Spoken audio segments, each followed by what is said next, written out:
राणेसाहेब हे एक सिंधुदुर्ग जिल्ह्याचं खंबीर नेतृत्व आहे आणि त्यांचं यथोचित स्वागत होणं हे योग्य आहे. आणि या निमित्ताने नवीन वर्षाच्या शुभेच्छा सुद्धा त्यांना सिंधुदुर्ग जिल्हावासी देत आहेत असं मला वाटतं.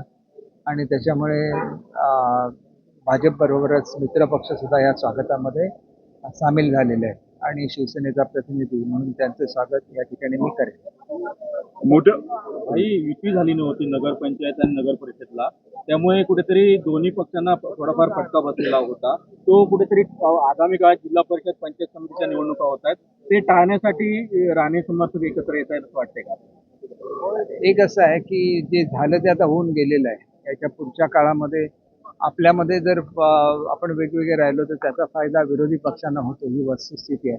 आणि म्हणून महायुती एकत्र राहणं आणि मजबूत राहणं आवश्यक आहे आणि त्या दृष्टीने राणेसाहेबांचा हा दौरा महत्वाचा आहे. जिल्हा परिषदला आणि पंचायत समितीला महायुती एकत्र लढाल असं वाटतंय का आपल्याला? माझी तर नेहमीच अपेक्षा असते की महायुतीने नेहमी एकत्र राहावं आणि राणेसाहेबांची स्वतःची इच्छा होती पुढे सुद्धा राणेसाहेबांचं नेतृत्व असंच बलशाली राहावं आणि त्या निमित्ताने महायुती सुद्धा बळकट हो अशी मी अपेक्षा करतो.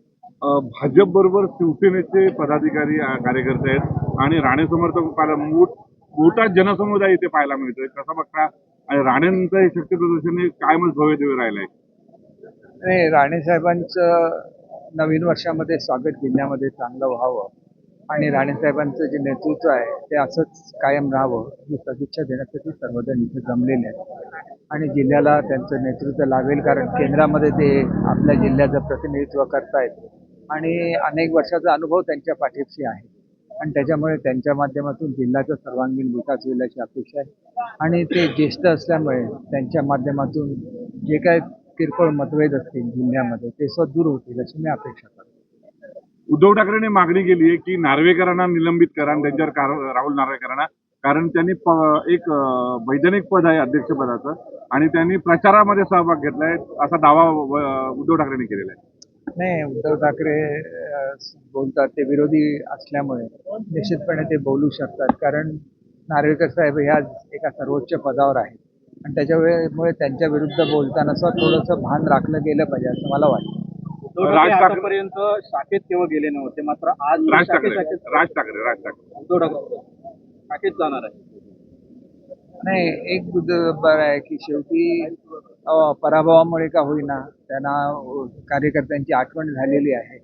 आमचा नेहमीच कार्यकर्त्यांचा पक्ष राहिलेला आहे, त्याच्यामुळे एकनाथ शिंदे साहेबांच्या नेतृत्वाखाली सगळे शिवसैनिक आता एकत्र झालेले आहेत आणि निश्चितपणे या निवडणुकीमध्ये सुद्धा बाळासाहेबांनी स्थापन केलेली युती हीच आज महायुती आहे आणि त्यालाच सर्व लोकांचा पाठिंबा मिळेल अशी आम्ही अपेक्षा करतो. राज ठाकरे आज तब्बल 18 ते 20 वर्षानंतर सेना भवनमध्ये गेले.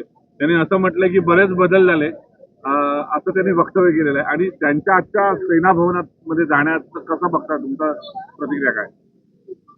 ठीक आहे, त्यांनी काय करावं कुठे जावं हा सर्वस्वी त्यांचा प्रश्न आहे.